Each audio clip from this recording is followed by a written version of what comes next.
Assalamu alaikum. Today we have a very special show for you and a very special guest. If you talk about the world, we are definitely living in a global village. Like with just a click of a mouse or just a touch of the mobile phone, we can experience the world. But the thing is that by experiencing it with your own eyes, it's more fun. Because you know that whether you are having the comfort of your home and even experiencing it in a VR, but you won't get the real vibe when you are physically present in that place. So the guest we have today is from the heaven on earth, because it's popular as heaven on earth, Switzerland. We have Mr. Julian Rohner, a 25-year-old young guy from Zurich. On behalf of the whole Pakistan, I welcome you here. Thank you. Thank you for your time. Pleasure to be here. So let's start the conversation. Sure. I hope you are feeling a little relaxed after the tiresome journey you have had from the north. It might be refreshing though. Definitely was, yes. So let's start with yourself, like you, your family, and your long journey. Just tell us a bit about that. Yes, I just spent 5 or 6 nights up in the mountains, and out of these 2 nights with the family of a friend I met in Switzerland. He's living in Italy at the moment and was coming to my home. So because of that, he was offering me basically to spend some time with his own family who is living in the Yasin Valley. Pretty remote place, actually, like 6 hours drive from Gilgit, and they're still living a very traditional life there. And for me, as a European foreigner, it was super interesting to have like an insight into Pakistani village life up in the mountains. And now about you and your family? My family at home. Yeah. Okay. So that's another, definitely a different story because we are like, I have one brother, one sister, and obviously one mother and one father. And basically that's already my family. So we're living definitely in smaller families there. I got one grandma who's still living, and that already sums it up more or less. Yeah. So you're a flight steward, and your passion is to travel. So how do you connect these two assignments? It actually connects very well. So because I don't have that much free time or vacation time, I have to privilege basically to see the world already through my job, and that's like definitely the biggest reason why I'm doing it. Makes sense. Let me know that what brought you into traveling. Good question. I think I started like when I was 17, 18, and I just loved it that much that I never stopped basically. And then with 20, I decided to become flight attendant, and that's where it like really took off. How many countries have you been to till now? I did not really count exactly, but it must be between 50 and 60. Oh, that's a lot. But that's basically just a number at the end that doesn't really count because whether you've been in like when I drive 30 minutes north, I'm already in Germany. So yes, basically traveling in Europe is very easy. So that gives you a lot of countries on the counter. That's why I don't think it's very smart to count how many countries you've been to. Makes sense. The thing that counts is the experience. Yeah, exactly. Got. So how did you come to know about Pakistan, and when did you decide to visit Pakistan? So that must be like 3 years ago already, or even more. And I think what plays the biggest part were videos on YouTube of like travel vloggers who were visiting Pakistan. And yeah, I already had some kind of fascination for Southern Asia through like visiting Mumbai and Delhi with my job. So I knew I'm going to like it.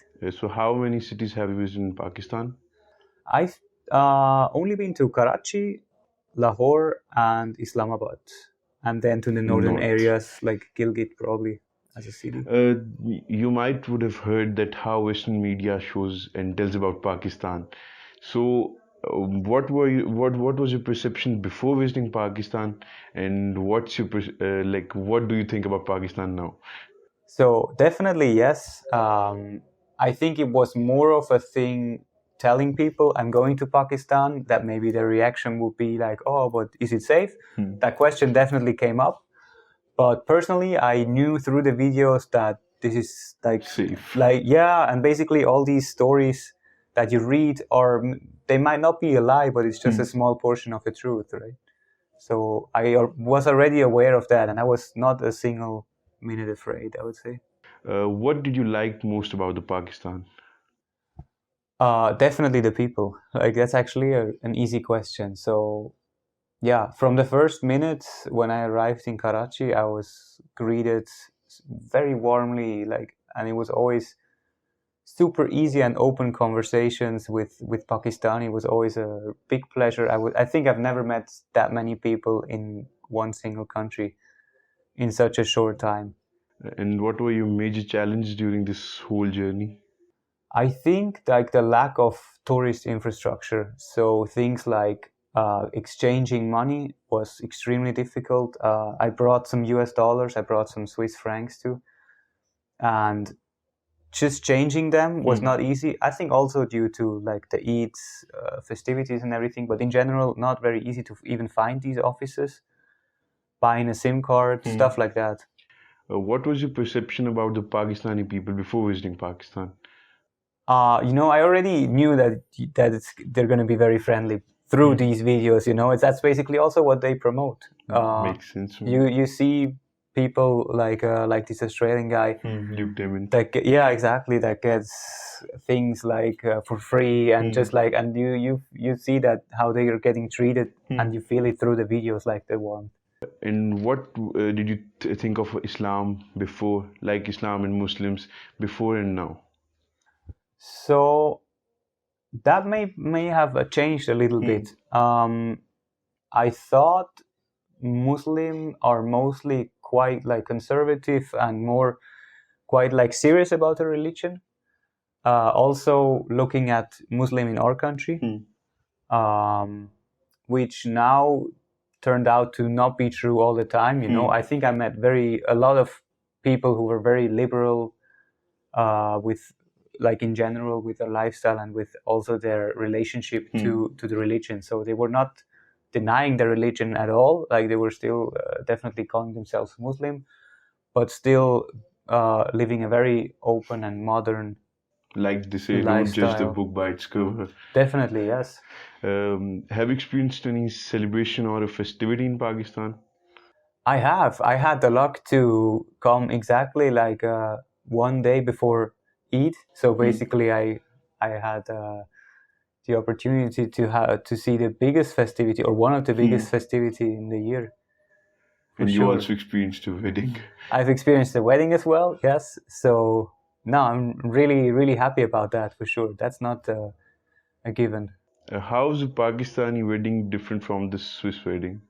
Oh, it's very different actually. I would say, first of all, a lot more people, bigger celebration, and then there's also like often, or what I observed is that there's a pretty set pattern already. So there's some traditions that you guys actually like still perform, or like traditional dances, and just like some parts of the marriage or like of the wedding festivities were already set basically. And what do you think is the scope of tourism in Pakistan?